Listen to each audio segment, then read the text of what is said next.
اس تشریح سے یہ بات واضح ہوتی ہے کہ الحمدللہ رب العالمین ایک ایسا جملہ ہے جس میں ایک دعویٰ کیا گیا ہے اور اسی جملے میں اس کی دلیل بھی فراہم کی گئی ہے۔ یہ دعویٰ تو یہ ہے کہ الحمدللہ یعنی تمام تعریفیں اللہ کی ہیں، جس کا مطلب پیچھے میں یہ عرض کر چکا ہوں کہ اس کائنات میں جس چیز کی بھی تعریف کی جائے گی وہ حقیقت میں اللہ تبارک و تعالیٰ کی تعریف ہوگی، لہذا اللہ تعالیٰ ہی تمام تعریفوں کا صحیح مستحق اور سزاوار ہے، اور اس دعوے کی دلیل ہے رب العالمین کہ تمام تعریفیں اللہ کی ہیں۔ کیوں؟ اس لیے کہ وہ سارے جہانوں کا پروردگار ہے، وہی ان جہانوں کا پیدا کرنے والا ہے، وہی اس کو پال رہا ہے، وہی ان کی نگہداشت فرما رہا ہے، وہی ان کی ضروریات کو پوری کر رہا ہے۔ تو اس لیے تمام تعریفوں کا استحقاق اسی کو جاتا ہے، کسی اور کو حقیقت میں تعریف کا استحقاق نہیں ہے۔ اس کی مثال ایسی سمجھیے کہ جیسے اگر ایک لکھنے والا کوئی اچھی تحریر لکھ رہا ہے تو وہ لکھنے والے کی طرف منسوب ہوتی ہے، اگر حقیقت میں لکھنے والا اس کے ہاتھ میں قلم ہے جو لکھ رہا ہے تو، لیکن اگر کوئی اچھی تحریر لکھی ہوئی ہے، کوئی اچھی تصویر بنی ہوئی ہے، کوئی اچھا منظر نظر آ رہا ہے اور کوئی نے کوئی سینری بنائی ہے تو آپ اس کو جب تعریف کریں گے تو فوراً تعریف اس شخص کی ہوگی جس نے یہ سینری بنائی، جس نے یہ تحریر لکھی، جس نے یہ کتاب تحریر کی۔ اگر کوئی بیوقوف یہ کہنے لگے کہ بھئی یہ تو تعریف ہونی چاہیے اس قلم کی یا اس پین کی جس کے ذریعے اس نے یہ تحریر لکھی ہے یا سینری بنائی ہے، تو یہ حماقت کی بات ہوگی، اس لیے کہ اس قلم کا تو بیچارے کا کچھ اختیار نہیں تھا، یہ تو ایک ہاتھ تھا جو اس کو مختلف طریقوں سے چلا رہا تھا۔ وہی قلم اگر کسی اناڑی کے پاس چلا جاتا، کسی بچے کے پاس چلا جاتا تو وہ ٹیڑے ترچے خطوط بنا کر بالکل بیکار قسم کی چیز بھی سمندر عام پر لا سکتا تھا، لیکن کیونکہ ایک ماہر لکھنے والے کے پاس پہنچا اس لیے اس سے تحریر بہت اچھی ہو گئی۔ تو اسی طرح جس کائنات میں جتنے بھی اسباب ہیں وہ سارے کے سارے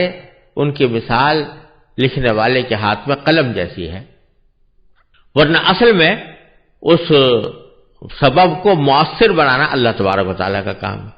اس لیے یہ دعویٰ جو کیا گیا تھا کہ الحمدللہ تمام تعریفیں اللہ کی ہیں، یہ رب العالمین اس کی دلیل ہے، اور اگر آدمی اس پر غور کرے تو پتہ چلے گا کہ واقعتاً اس کائنات میں حقیقی تعریف صرف اللہ ہی کی ہو سکتی۔ یہ الحمدللہ رب العالمین کا مختصر مفہوم تھا۔ اب اس کے بارے میں دو تین باتیں اور قابل ذکر ہیں۔ پہلی بات تو یہ کہ اللہ تبارک و تعالی نے اپنی کتاب کا آغاز الحمدللہ رب العالمین سے فرمایا۔ بسم اللہ الرحمن الرحیم کے بعد سب سے پہلا جملہ یہی ارشاد فرمایا گیا کہ الحمدللہ رب العالمین۔ یہ در حقیقت ایک تعلیم ہے، اور حضور اقدس صلی اللہ علیہ وسلم نے اس تعلیم کو واضح بھی فرمایا ہے کہ جب آپ کوئی خطاب کرو، کوئی اہم بات کہو یا کوئی تحریر لکھو تو اس کا آغاز الحمدللہ سے ہونا چاہیے، اللہ تبارک و تعالیٰ کی تعریف سے ہونا چاہیے۔ اور وجہ اس کی یہ ہے کہ جو کچھ بھی توفیق ملے گی وہ اللہ تعالیٰ کی طرف سے ملے گی، جو خیال دل میں آیا ہے وہ بھی اللہ تبارک و تعالیٰ کا پیدا کیا ہوا ہے، اس خیال پر عمل کرنے کا جو طریقہ سکھایا ہے وہ بھی اللہ تعالیٰ نے سکھایا، اور اس کو اس طریقے پر عمل کرتے ہوئے جب وہ عمل کرو گے تو وہ بھی اللہ تعالیٰ ہی کی توفیق ہوگی۔ لہذا پہلے ہی قدم پر یہ احساس دل میں پیدا کر دیا گیا ہے کہ جو کچھ میں کرنے جا رہا ہوں یا کہنے جا رہا ہوں وہ سب کچھ اللہ تبارک و تعالیٰ کی توفیق کا مرہون منت ہے، اور اگر اس میں کوئی اچھی بات ہوگی تو وہ در حقیقت اللہ تبارک و تعالیٰ کی تعریف ہوگی. ایک مقرر ہے، بہت اعلیٰ درجے کی اس نے تقریر کی ہے، تو اس اعلیٰ درجے کی تقریر کا جو اصل، اس کی تقریر کا جو اصل لطف ہے اور اس کے اندر جو حسن پیدا ہوا ہے وہ تمام تر اللہ تعالیٰ کی تخلیق سے اور اس کی توفیق سے ہوا. اور عام طور سے ہوتا یہ ہے کہ بندہ جب کوئی اچھی تقریر کر لیتا ہے یا اچھی تحریر لکھ لیتا ہے تو خود اپنی خود پسندی میں مبتلا ہو جاتا ہے اور دل میں خیال آنے لگتا ہے کہ میں نے بڑا تیر مار لیا، مجھ سے بہت اچھا کام ہو گیا اور میں نے بہت کارنامہ انجام دیا. تو اس کے نتیجے میں بعض اوقات یہ خود پسندی انسان کو کبر تک اور تکبر تک لے جاتا ہے. اس کے نتیجے میں بندہ جو ہے متکبر بن کر دوسرے لوگوں کے ساتھ اہانت کا معاملہ کرتا ہے، تحقیر کا معاملہ کرتا ہے، اور بعض اوقات یہ اہانت اور تحقیر ان کی شدید حق تلفی کا سبب بن جاتی ہے. تو اللہ تبارک و تعالیٰ نے اس سورہ فاتحہ میں سب سے پہلے الحمدللہ رب العالمین کا کلمہ لا کر اور نبی کریم سرور دو عالم صلی اللہ علیہ وسلم نے اپنے قول و فعل سے اس پر عمل فرما کر ہمیں یہ تعلیم دی ہے کہ جب بھی کوئی اہم بات کرنا چاہو یا اہم کام کرنا چاہو تو پہلے الحمدللہ رب العالمین کہہ لو، تاکہ تمہارے دل میں تکبر کے، عجب کے، خود پسندی کے جذبات پیدا نہ ہو، بلکہ اللہ تعالیٰ کی دی ہوئی توفیق پر اس کا شکر ہو. اور شکر کی خاصیت خود قرآن کریم میں بیان فرمائی ہے کہ لئن شکرتم لازیدنکم، اگر تم میری نعمتوں کا شکر کرو گے تو میں تمہیں اور دوں گا. تو اس سے یہ شکر کے فوائد بھی حاصل ہوتے ہیں اور یہ تعلیم اس طرح دی گئی ہے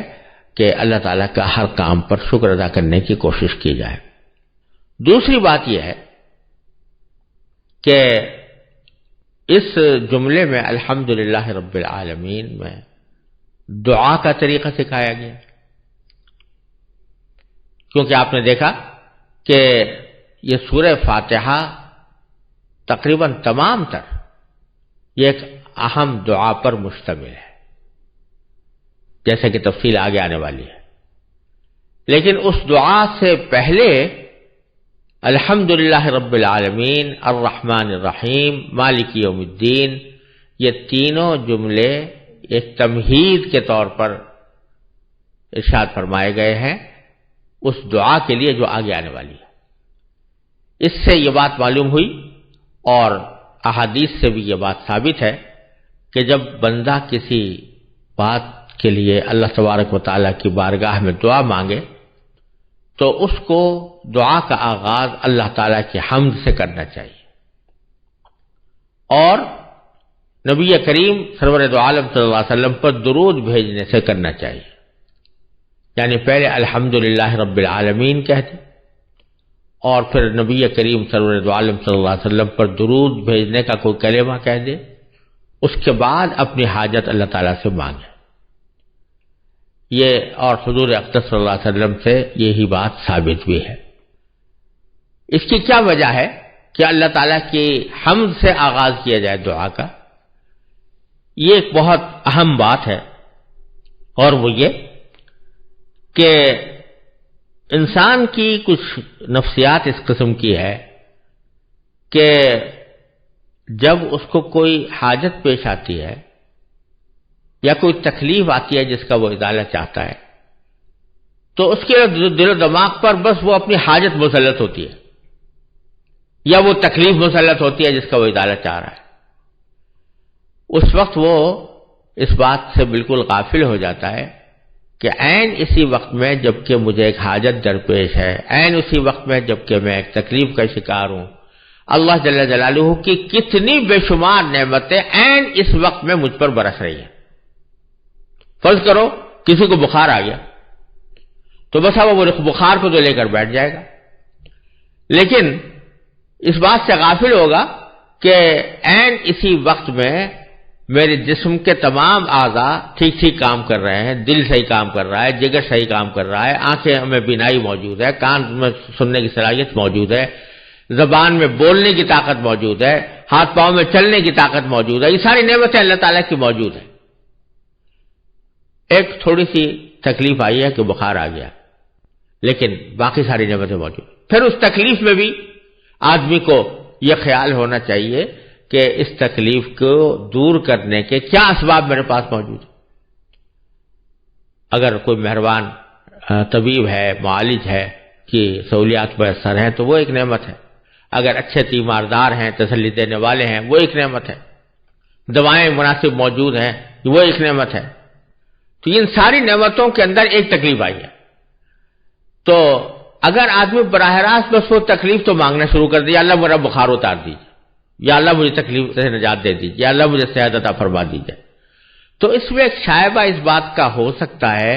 کہ آدمی ناشکری کر رہا ہو اور اپنی تکلیف کو تو لے کر بیٹھ گیا، اور جو ساری نعمتیں جس میں وہ لپٹا ہوا ہے ان کو بھول گیا۔ تو اس لیے تلقین ہمیں یہ کی گئی ہے کہ جب دعا کرنے جاؤ تو پہلے جو موجود نعمتیں ہیں جو ہر وقت تمہیں حاصل ہیں، ان نعمتوں کے اوپر اللہ تعالیٰ کا شکر ادا کرو، الحمدللہ رب العالمین، پہلے ان کا شکر ادا کر لو،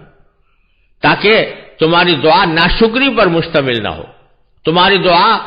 کفران نعمت پر مشتمل نہ ہو، تمہاری دعا جو ہے وہ اللہ تعالیٰ کے ساتھ شکوے اور گلے اور قائد پر مشتمل نہ ہو، بلکہ کہہ رہے یا اللہ میں آپ کی تعریف کرتا ہوں، میں آپ کا شکریہ ادا کرتا ہوں، کیونکہ آپ نے اپنے فضل و کرم سے مجھ پر بہت نعمتیں نازل فرمائی ہوئی ہیں، لیکن یہ میری حاجت ہے، اے اللہ اس کو بھی پورا فرما دیجیے۔ اس لیے یہ ادب سکھایا گیا کہ ہر دعا کے شروع میں اللہ تعالیٰ کی حمد کا کوئی کلمہ کہا جائے، الحمدللہ رب العالمین، یا اس کے ہم معنی کوئی اور کلمہ۔